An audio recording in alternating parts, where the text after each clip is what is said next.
Oh? Yeah. Sure. Okay, well, that's good.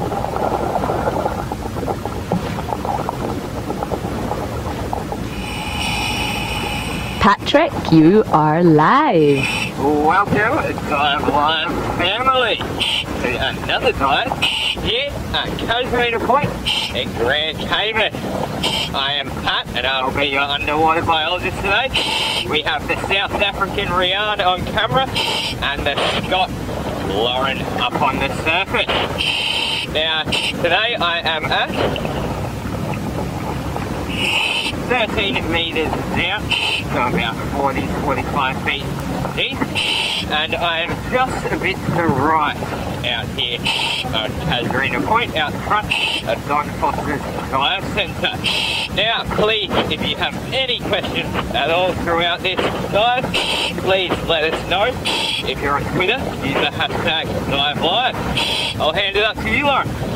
Hi everyone, welcome to our second live dive of today. So we'll ask Pat what he's looking for in a minute, but please remember to send in all your interesting questions relevant to what's on the screen through either Facebook, YouTube or Twitter. If you are using Twitter, please do make sure you use that hashtag diveLIVE. So Pat, what are you hoping to see today? Well, we are on a sandy patch right now, and we're going to be working our way along this out deeper. So I really want a nurse shark. We haven't seen a nurse shark for such a long time. So that is my primary goal today. And then I would also really like a turtle. We haven't had a turtle for also a very long time, nowhere near as long as a nurse shark, but either of the two would be great.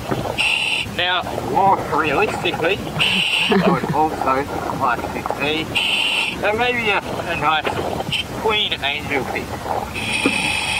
Yeah, Pat loves his angelfish. Pat, I would like to see a turtle, please. It's been a while. I didn't get one this morning, so it's all in your hands. Alright, I will do my best for you, Lauren. Thank you. So we can see right now there is an absolutely huge array of fish feeding about 3 or 4 meters, some of it is up to 5 meters above the water, above the reef, up to like 15 to 20 feet off the reef. Now it's a pretty clear day today, but there is quite a bit of plankton stirred up in the water, so they will all be feeding on this. That's why they're sitting above the reef rather than on the reef, because their food is in the water, not on the rocks. Now in this feeding aggregation, the small blue fish are blue chromis. They're making up a bulk of this feeding aggregation. I'll probably try first with the Creole wrasse for the most fish in this aggregation here. So the Creole wrasse are the slightly larger, more purple one. I was going to say, Pat, are we able to get a close-up of these beautiful Creole wrasse? Yeah, sure. See what Rian can do. So it would be great if we could get a close-up of a multicoloured Creole wrasse, because some are solid purple, but the other larger, more mature ones do tend to get a bit more colour. They get a big splash of yellow on them. Yeah, the older Creole wrasse get very colourful, like some artist has just splashed paint all over them, like a Picasso fish. So they're really beautiful as they get older, but the ones we have on the screen right now are blue chromis. And Pat, I do see a queen angelfish. Yes, so that is one goal reach. So we have a queen angelfish actually right alongside a rock beauty. So a rock beauty, the one with the black on it, is actually an angelfish as well. And if you look at the faces of these two fish, you can see that they are very similar.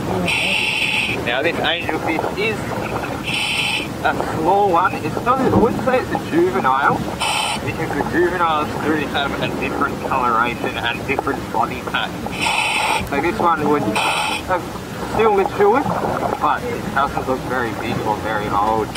Probably only about a ruler's length long, 30 centimeters or 12 inches.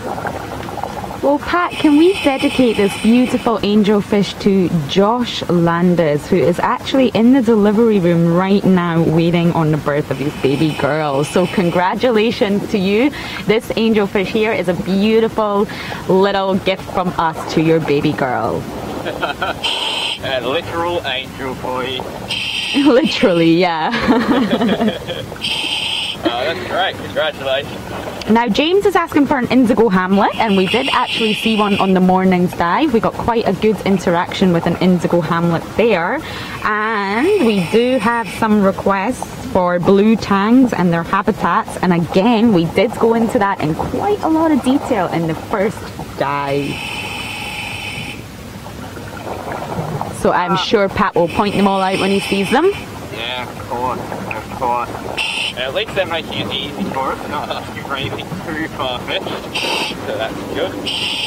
But I'm in amazed at how many fish are here right now. There's so many. Usually we do see this happen where we have a feeding aggregation above the reef, but I've never seen it in this many numbers.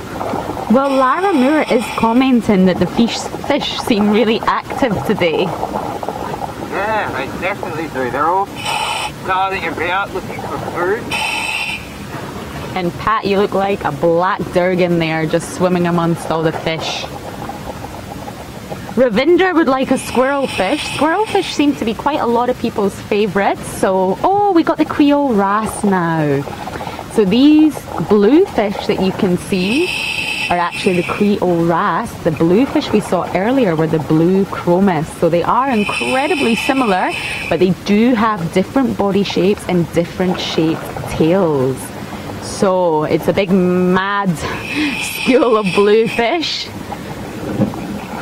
But the one in head right now is a blue chromis.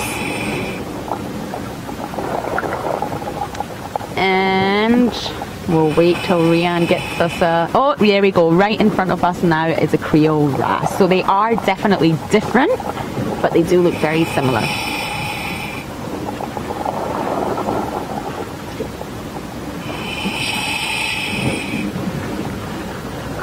Lauren, yes. is it possible just to get your audio turned up a touch?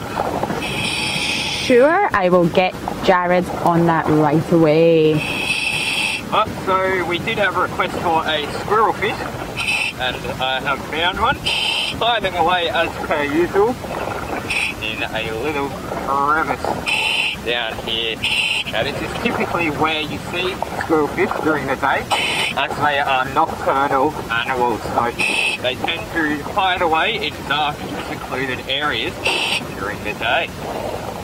I can't see it right now.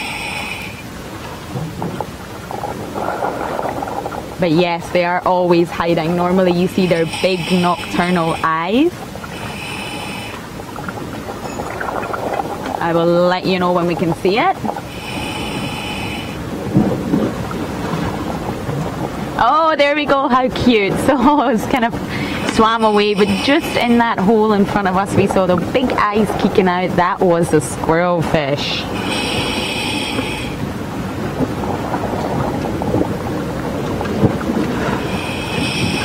Sometimes they can be really friendly and actually engage quite a lot, but that one was obviously shy. And Pat, the amount of fish right now is incredible. It's insane. I can't believe it. And it's made better by the fact that the visibility is really good today as well. So 25 metres blocked, about 80, 90 feet of visibility.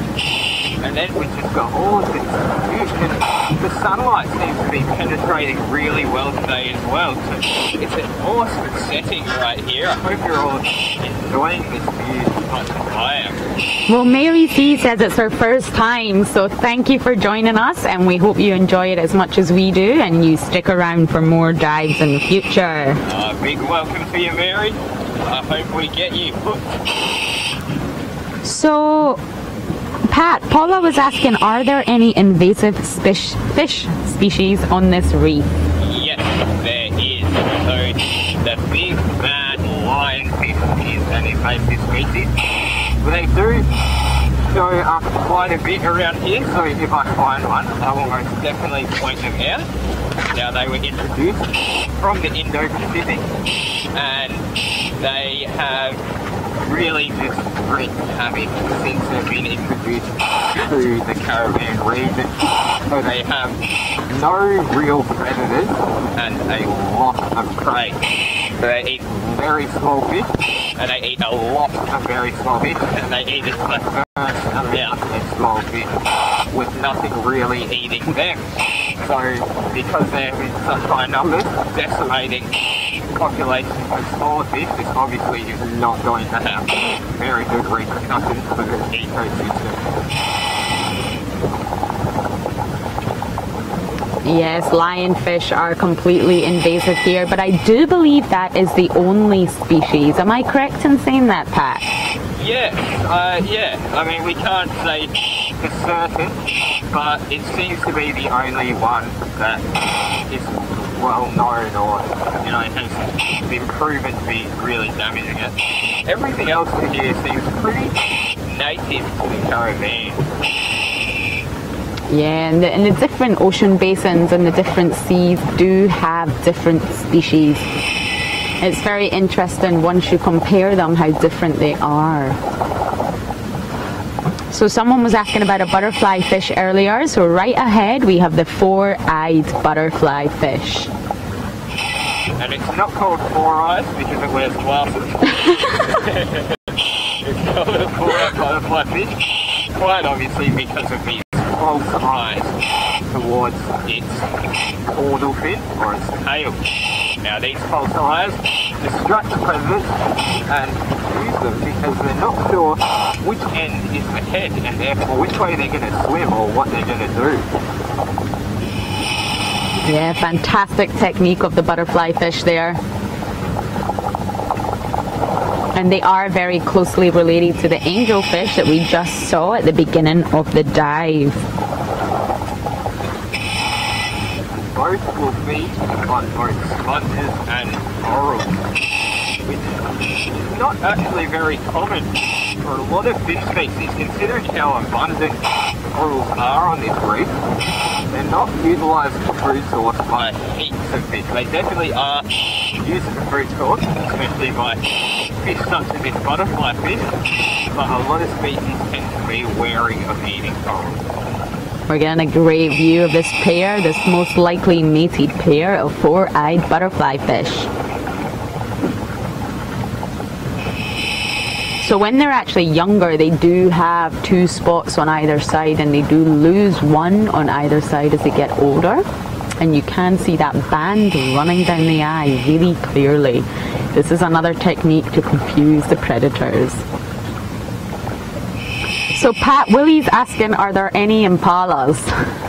Impalas? Yes. Underwater? Yes, I don't think there is, Willie. We might try and find an impala fish, but definitely no impalas here.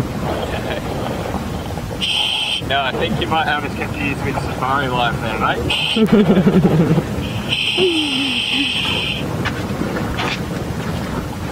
So we had a really great fishy dive this morning, and it's looking like another awesome fishy dive today.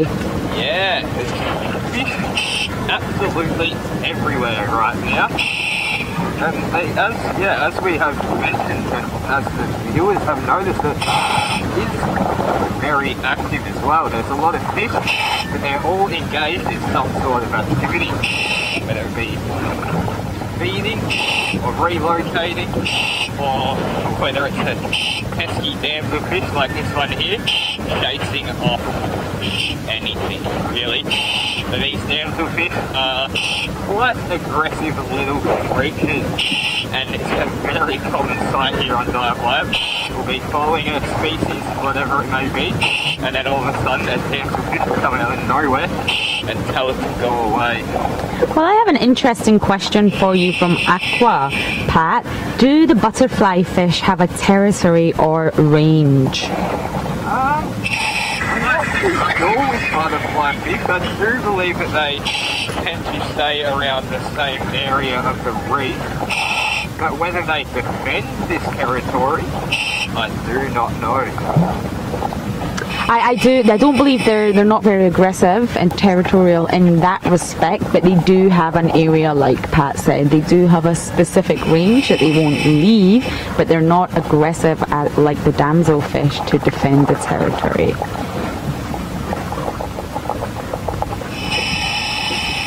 So we can see that these two butterfly fish are staying pretty close together.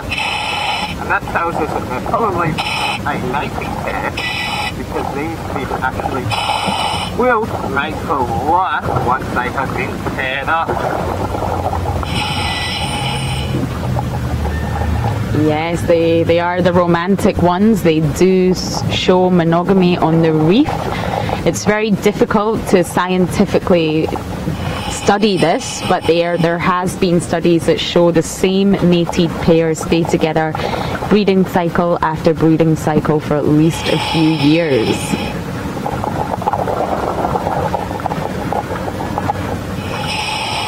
Oh, so we've got a big zero cruising past, but it's taking an opposite turn away from us. So, see it?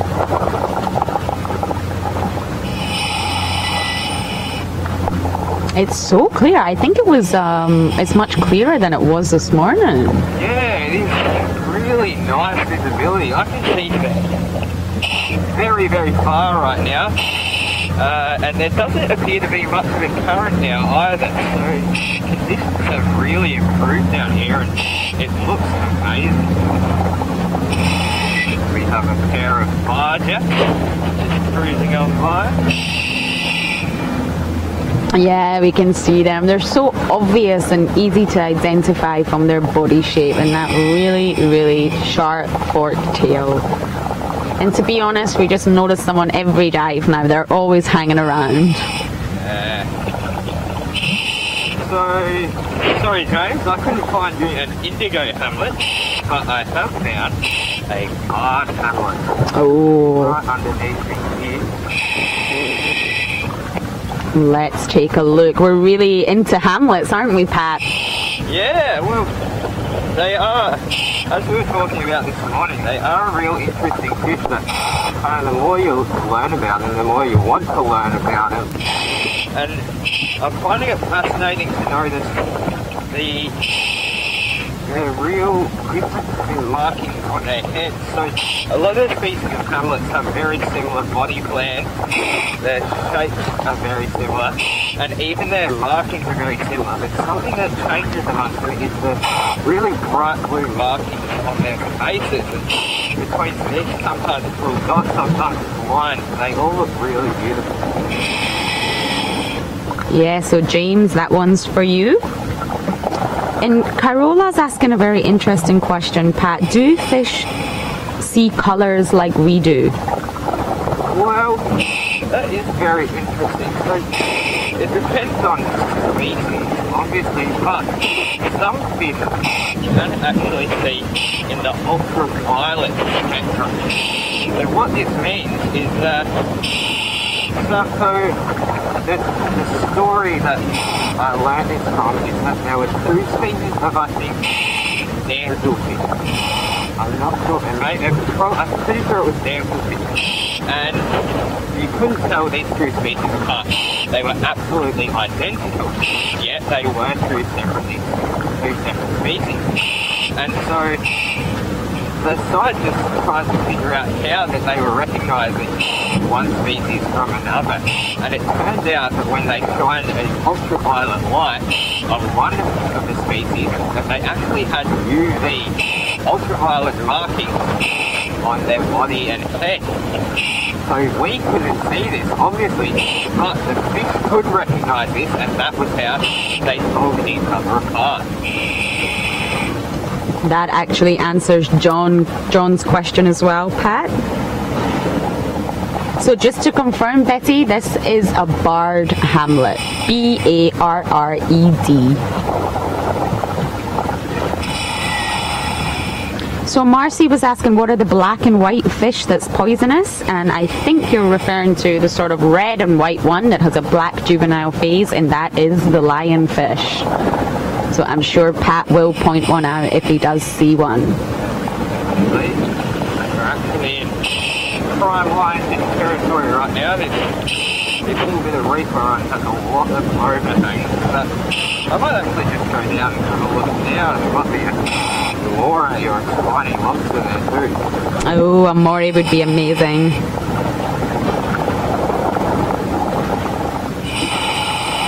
So we did have some requests for garden eels, but actually we find them on the sandy bottom. So Pat has moved into the coral reef now, so it would be very, very unlikely to find garden eels here.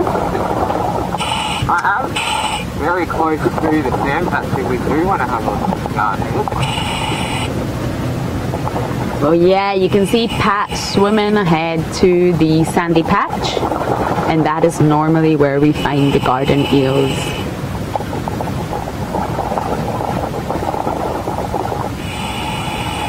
So Rianne's obviously keeping a lookout for all the ledges, because this is prime moray eel habitat. It would be great to show you a moray and some garden eels together. Yeah, wow. Okay, so Lauren and I lately have been trying to identify one new species each time to not only show you guys the diversity, but also to, I'm just going to help Rianne with this cable here. So I'll keep talking while I'm doing it, but the camera's not like going a little bit funny for a second.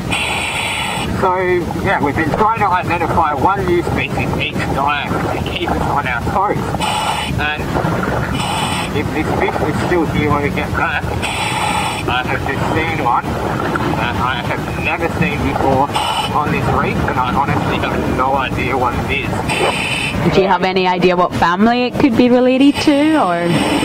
No, I'm mostly looking at it from a distance. I honestly cannot put it down to anything. So I'm looking forward to seeing it.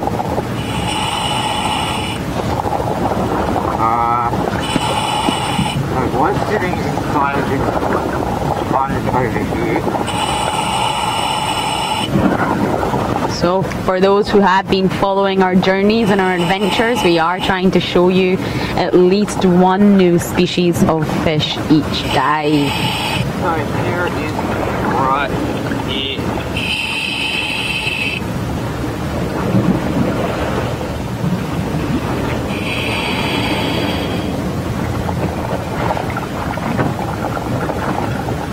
Oh, I think that could be a wrasse, so just give me a little bit of time to find it. Oh, what size would you say this was, Pat? Oh, good question. Probably about 20 centimeters. So this is under 10 inches. About 8 inches long. Okay, I might need another closer look at it. But I did get the impression it would be a wrasse.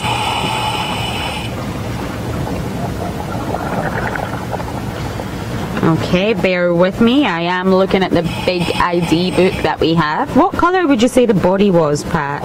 Oh, that's a good question. It's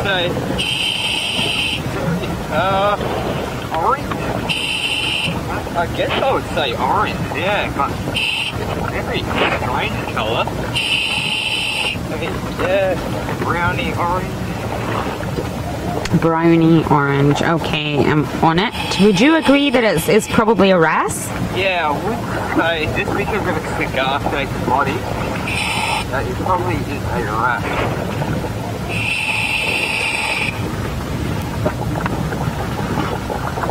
Oh, that was a real clear shot. Okay. And then the head also is a bit more rounded than what I'm used to seeing in a wrasse as well. Yeah. It does look like a few of the wrasse we have here, but I can't find the exact one. This might be another tricky one.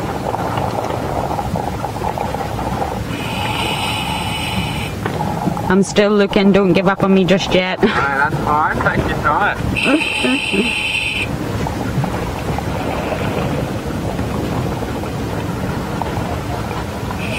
Oh, so this one we've got ahead of us now is a coney. Yeah, that is a type of grouper. And they have different color variations, but this one looks, is it red? I can't really see the color, but I imagine is it red on top and white underneath? Brown on top, white underneath. Yeah. Okay.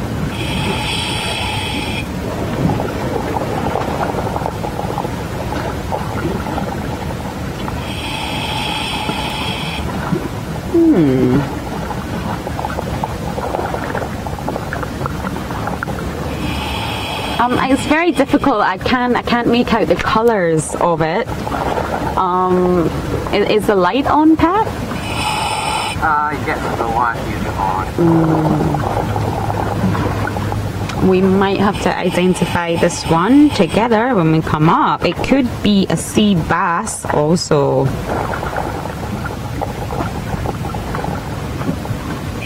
But it's very, very cute. Yeah, it is very cool. I thought it was a bit of a different one to try and get, but that's alright, we'll have to review it later and have a look then. I do have a good question from James, but first can we have an air check, Pat? Yeah.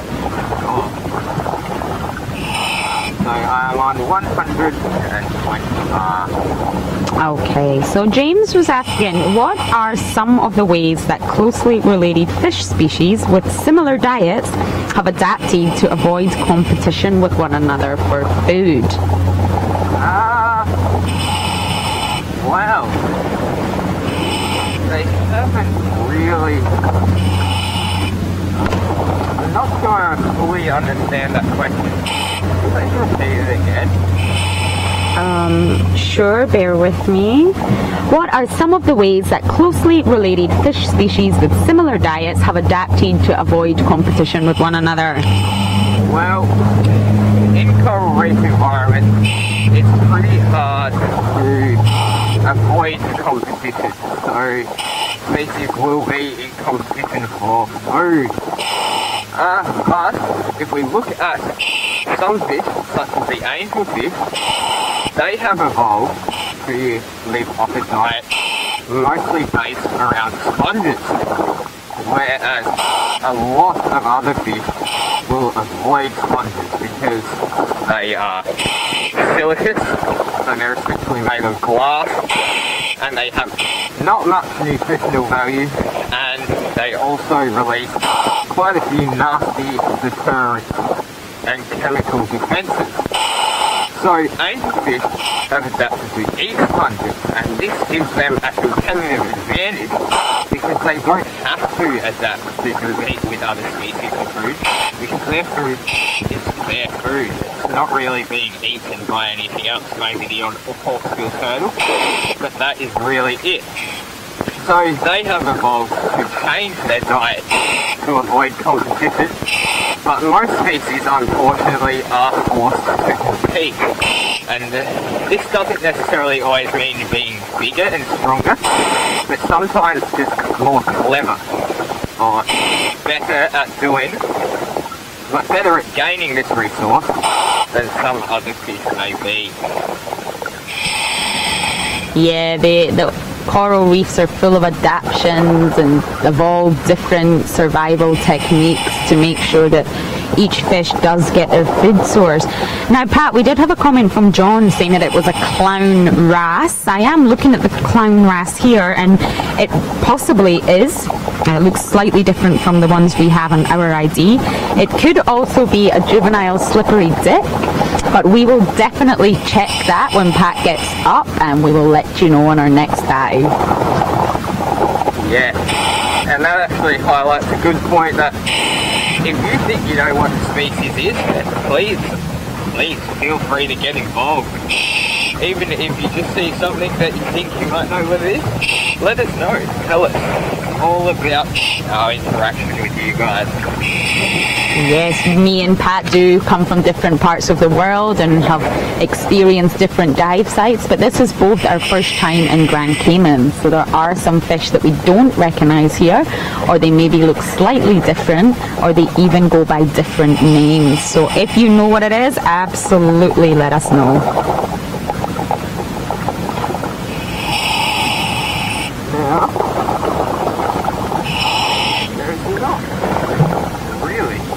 A whole lot going on here. So let's turn around and head back towards where we started. There's quite a lot of life there. So we go back there. There's a lot of fish. I know that I can talk about that this way.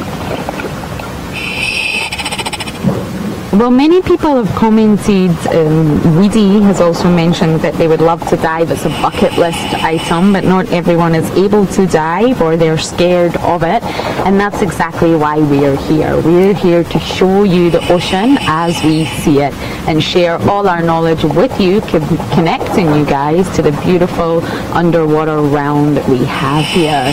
And the reality is sometimes we will see incredible amounts of things on a dive, and sometimes it will just be relaxed and we'll just see one or two fish, and that's how diving really is.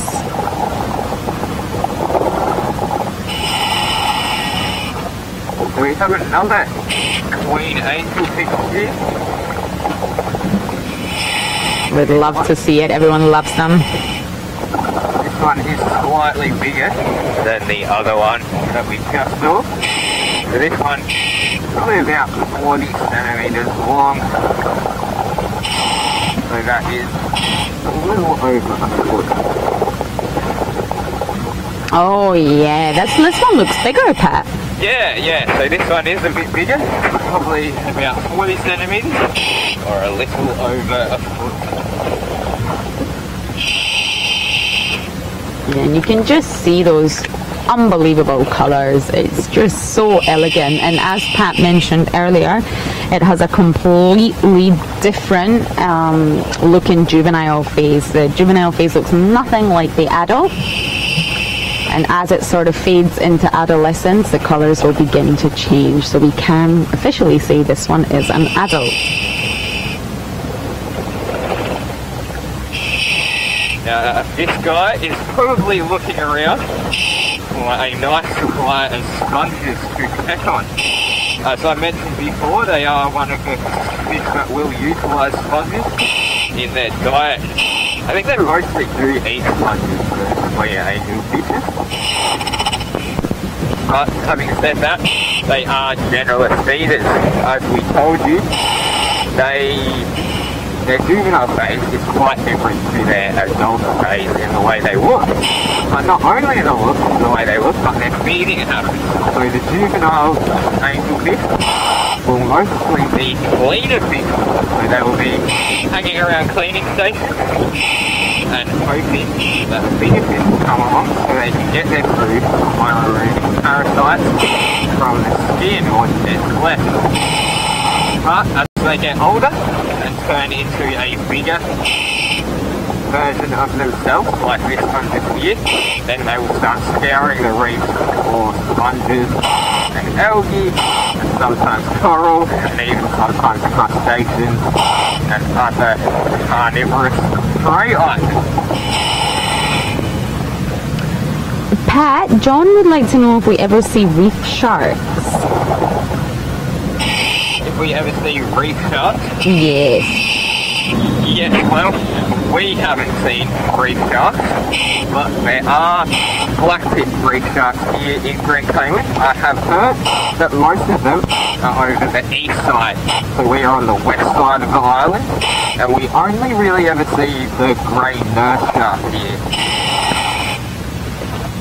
Yeah, we have had a few, not many, encounters with the nurse shark, also known as the sleepy shark or the couch potato, but we haven't had a great encounter on a live dive, so it's still on our list to find for you. But a lot of these animals are nocturnal, which means they're active at night, but during the day they're normally resting and sleeping somewhere that no one else can see, where it's nice and quiet. So Craig is asking, by being a juvenile cleaner fish, will this increase their success rates, Pat? Their success rates in terms of survival? Well, yes, because cleaner fish always have a source of food, They don't ever have to go out and get their food. Their food always comes to them. So they don't have to leave the coral bombing that they will hang around as cleaner fish. And it also reduces the chance of a predator eating them, because the predator is most likely going to be there to get clean, not to eat them. So there is a lot of safety in being a cleaner fish.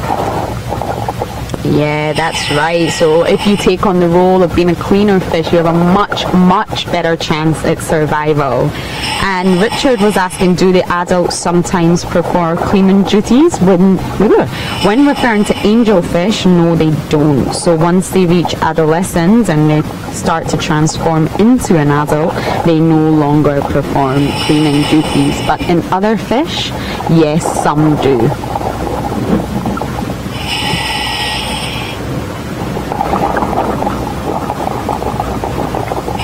So are you coming a little bit shallower now? Yes, so I am coming up and just on it. So here we have found, unfortunately, a bit of rubbish on the reef, so I'm just going to pick that up and chuck it in my BCD pocket so I can put it in the bin later. But this is a man's razor. Oh, yes. So, how this got here, I have no idea. But it just goes to show how things can really get drawn away in the ocean. So there are a lot of currents and everything in the ocean is always moving. So if something like this, even sometimes it's discarded on land, it can get sucked into the ocean and then who knows where it's going to end up. Yeah, so that was not a razor fish, that was an actual men's razor that Pat just found. And unfortunately, plastics and garbage do end up in the ocean. So Pat, can you tell us what you mean by BCD?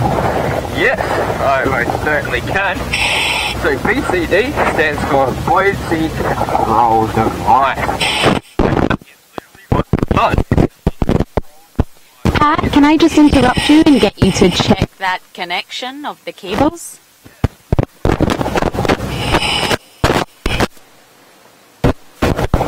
Just give them a little wiggle. How big did that work?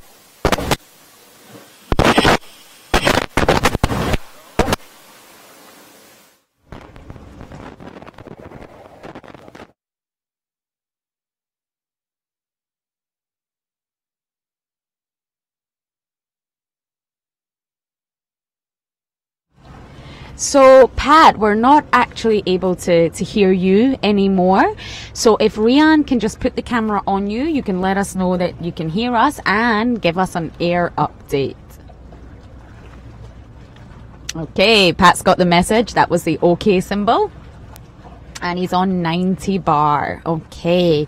So Pat, if you can just point things out to us and provide a bit of direction, I will do my best to answer all of your questions. We do apologize about this. We've just had an audio issue and unfortunately we're not going to be able to hear Pat for the rest of the dive. But Rian will check in with Pat regularly just so we know he's okay, and he will let us know when he reaches 50 bar. Willie, Pat has not been eaten. He's still with us. It's just the audio. I do apologize.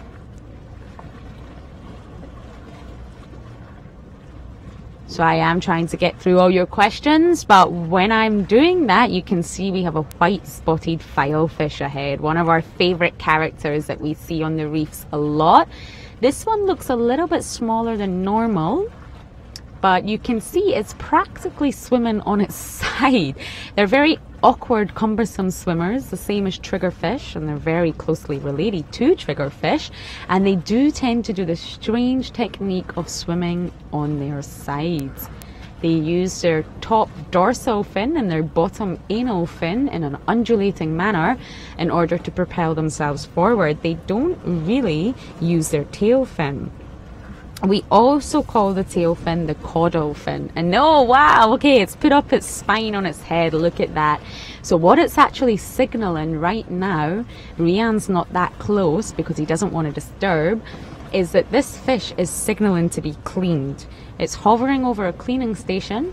It's put up that sort of spine on the top of its head, and it's saying, hey guys, will you please come and clean me? And you'll also notice that it's in a funny position. So it's actually with its head up and its tail down. This is another form of communication showing that, hey, I want to be cleaned. So this spine on the head is actually a really unique identifying feature of the filefish. So they're closely related to the triggerfish, whose name comes from the fact that they also have a trigger like this. But in triggerfish, it's designed by 3 spines together, which actually create this erect spine on the top of the head. And on a filefish, it's made up of 2 spines. One very, very large one that we can see, and one very, very small one that we can't see, which kind of locks it in place. So Craig, I did just say undulating. Thank you for pointing that out. It is one of my least favorite words to say, but I have to say it in this instant. So regarding the filefish, you can see it does keep putting, oh, what a great view we're getting, the spine up on the top of the head. Now, when it comes to a triggerfish, it does symbolize sort of different things. A triggerfish normally use these triggers to lock themselves in cracks and crevices during the night time. So they'll go into a little crack and they'll just put that trigger up, similar to what you've just seen, and it will hold it in place so that the fish can properly rest without worrying too much about predators.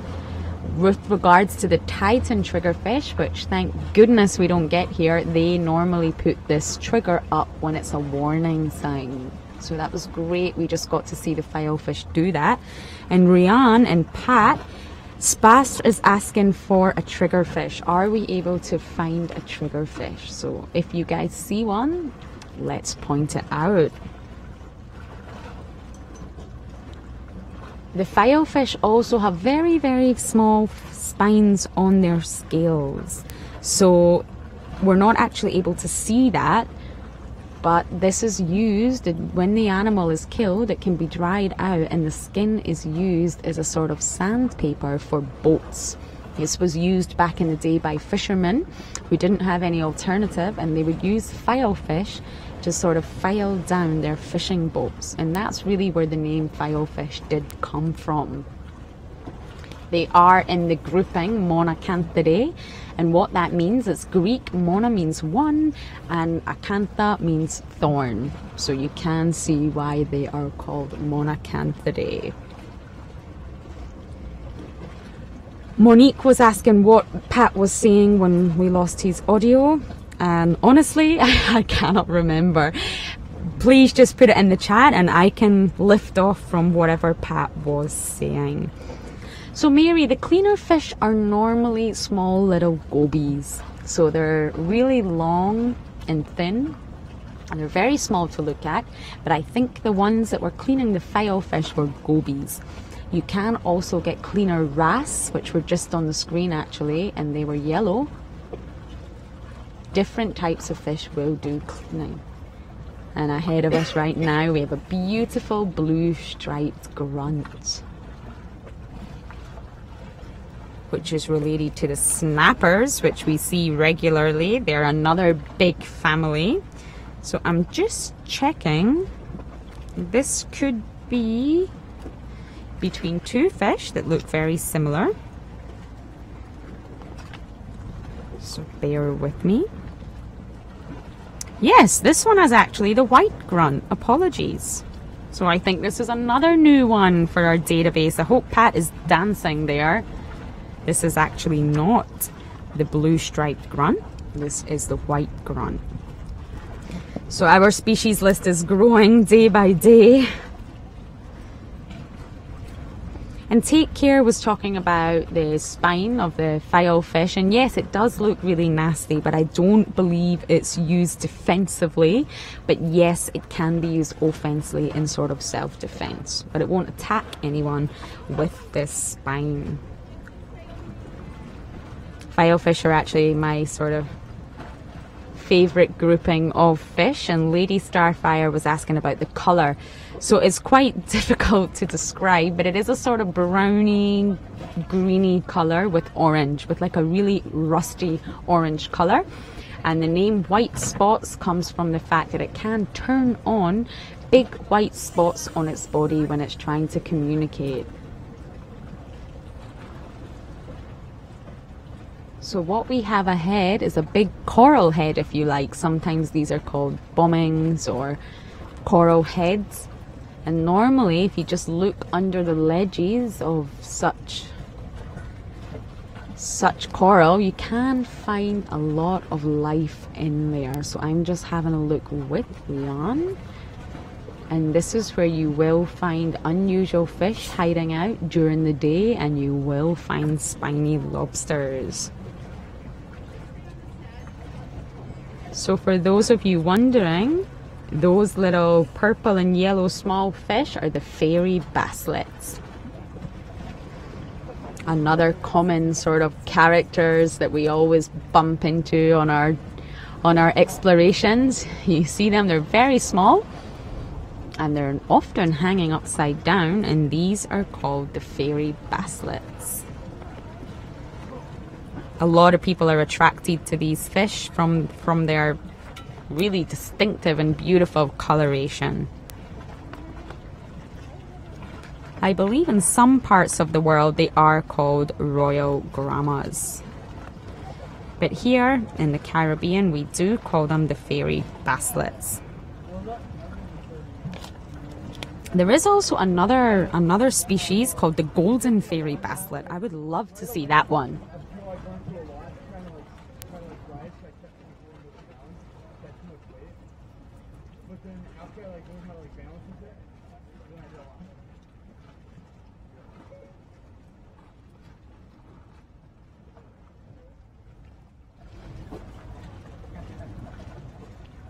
So you can see that they have these quite long extended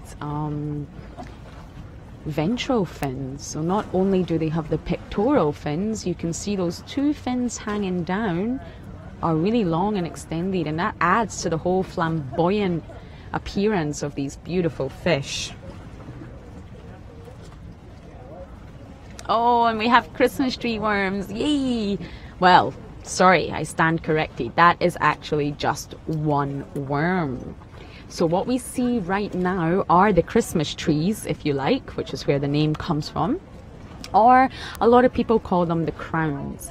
So we can see two crowns, two yellow crowns, but it's actually just one worm. And we're getting photobombed by a blue chromis there.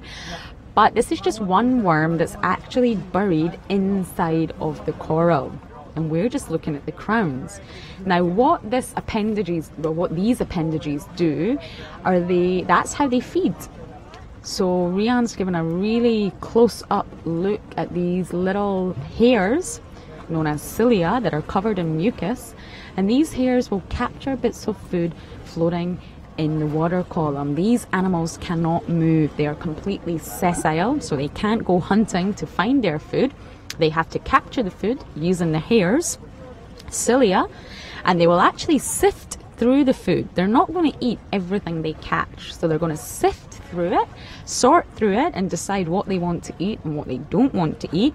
And any particles that they want to eat, they will sort of bring towards the mouth in a conveyor belt style form. So just each little particle will just come towards the mouth. Now, Christmas tree worms are part of the polychaete worms grouping, which actually contain 13,000 different species from land and sea. They're very different animals from what we see on land, of course, but it's actually a segmented worm that has burrowed into the coral here. And a good analogy is an iceberg. We are only seeing 1/3 of it here. The animal is buried deep down, can be up to 10 inches long, and is the main part of the animal is about 2/3, which we cannot see. And another thing, these animals can retract the crowns back into their little sort of bunkers.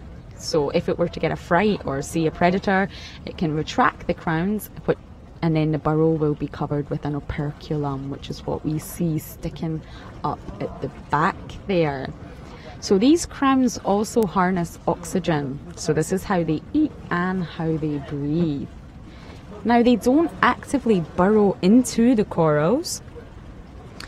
When they're larvae, they basically just nestle against some corals on the reef, and they sort of force the polyps to grow over them. The coral has no choice but to start growing over the Christmas tree worms. So they don't actively burrow themselves into the coral, they just kind of force it upon them. And there's been lots of studies that talk about why you only find Christmas tree worms on specific species of coral. And it is believed that they are fussy. They do choose their coral very carefully for many reasons. It's thought to be one, reproductive ability. So depending on which coral they do sort of decide to live in, will help them with their reproduction, which is broadcast spawning. So maybe they even combine this of when the corals spawn.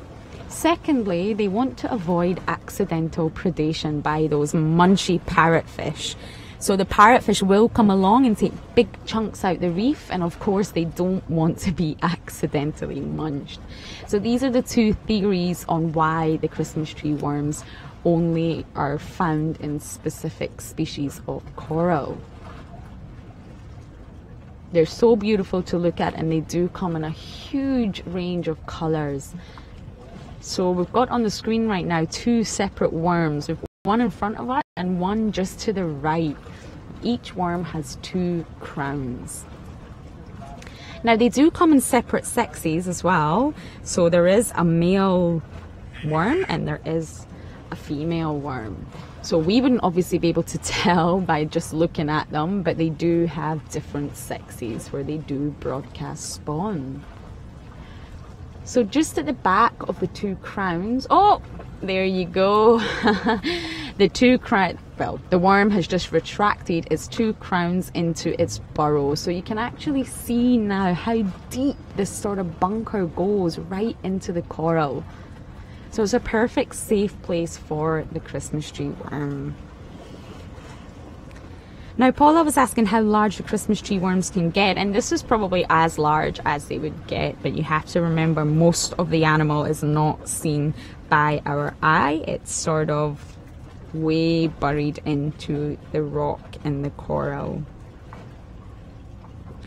So Pat, can we just get an air check from you?